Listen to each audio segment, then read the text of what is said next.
avez ce genre de problème avec les autres. Qu'est-ce qu'il m'agace celui-là? Enfin, c'est quand même logique, non? Il pourrait comprendre. Je ne suis pas d'accord, mais pour préserver notre relation, il vaut mieux que je me taise. Après tout ce qu'il m'a dit, je me sens vraiment nulle. Je suis encore une fois tombée sur le même genre de personne. Comme nous ne pouvons pas nous passer des relations car on aime ça et que l'être humain a un besoin fondamental de connexion, nous avons un cadeau pour vous qui va vous permettre d'en profiter pleinement au lieu d'en souffrir. Dans ce cadeau, vous allez découvrir que ce n'est pas l'autre qui est en cause, mais la part de vous qu'il reflète. Il n'y a pas une logique, il y a autant de logique que d'êtres humains. Une relation maintenue par le silence n'est plus une relation, c'est une prison. Ce n'est pas l'attitude de l'autre qui détermine comment vous vous sentez, mais le pouvoir que vous lui donnez. Vous n'êtes pas attiré par quelqu'un par magie, mais par la force de vos croyances. Alors, vous êtes prêts? C'est parti avec notre première vérité. Ce n'est pas l'autre qui est en cause, mais la part de vous qu'il reflète. Si vous pensez que l'autre devrait changer pour cesser de vous agacer, vous vous trompez. Connaissez-vous le principe des miroirs? C'est simple. Ce que vous vivez à l'extérieur est le reflet de votre monde intérieur. C'est ce qui fait que face à une même personne, l'un pourra y voir quelqu'un d'arrogant et l'autre quelqu'un de passionnant. Ainsi, l'autre vous renvoie comme un miroir une partie de vous que vous niez ou que vous ignorez, qui ne demande qu'à s'exprimer. Par exemple, ce collègue vous irrite car il prend sans arrêt la parole. N'y a-t-il pas une part de vous qui aimerait oser s'exprimer sur tout? Ou cette amie vous impressionne, vous la jalousez presque tant elle rayonne et est créative? Eh bien, vous avez en vous cette créativité et ce rayonnement qui ne demande qu'à s'exprimer. Alors, retenez bien ceci. Un tel vous agace ou vous impressionne? Posez-vous la question. Qu'a-t-il ou que fait-il qui suscite en moi une telle réaction? Qu'est-ce que cela me raconte sur moi-même? Et croyez-moi, si vous vous prenez au jeu des miroirs, vous apprendrez beaucoup sur vous-même et évoluerez vers ce que vous voulez vraiment. Pensez-y! Continuons avec notre deuxième vérité. Il n'y a pas une logique, il y a autant de logique que d'êtres humains. Si vous dites fréquemment ce genre de choses, quel imbécile, c'est quand même évident à comprendre, eh bien vous faites erreur, et vous risquez de vivre de nombreux conflits. Ce qui est évident pour vous ne l'est pas nécessairement pour l'autre, car chacun a sa carte du monde, chacun a une vision et une compréhension du monde qui lui est propre. Cette carte du monde s'est construite depuis l'enfance, au gré des expériences, relations, éducations vécues. Vous voyez donc l'infinité de possibilités d'interprétation du monde que cela donne. Alors, lorsque vous communiquez avec quelqu'un, amusez-vous à essayer de comprendre sa carte du monde. Et surtout, acceptez de ne pas être d'accord et de ne pas voir les choses de la même façon. Vous risquez même d'apprendre ou de découvrir quelque chose. Pensez-y.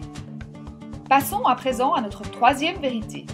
Une relation maintenue par le silence n'est plus une relation, c'est une prison. Vous pensez, me taire sauvera notre relation. C'est faux. Bien sûr, dans l'immédiat, vous éviterez sans doute une discussion ou voire un conflit. Mais à long terme, que vous arrivera-t-il?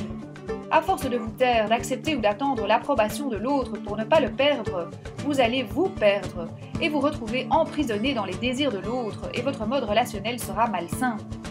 C'est vrai que oser dire demande d'avoir confiance en vous et je vous renvoie à la vidéo sur ce thème pour cela.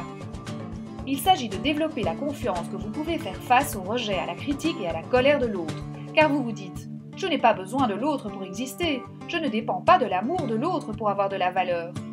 Alors, retenez bien ceci, avoir peur de perdre, c'est se perdre. Pensez-y. Voyons maintenant notre quatrième vérité. Ce n'est pas l'attitude de l'autre qui détermine comment vous vous sentez, mais le pouvoir que vous lui donnez. Comment? Mais enfin, si l'autre m'insulte, me critique ou se moque de moi, c'est normal que je me sente mal. Eh bien non, l'autre n'a rien à voir dans la manière dont vous vous sentez. C'est vous qui déterminez votre état intérieur en fonction de la valeur que vous donnez aux autres et à leurs paroles ou comportements.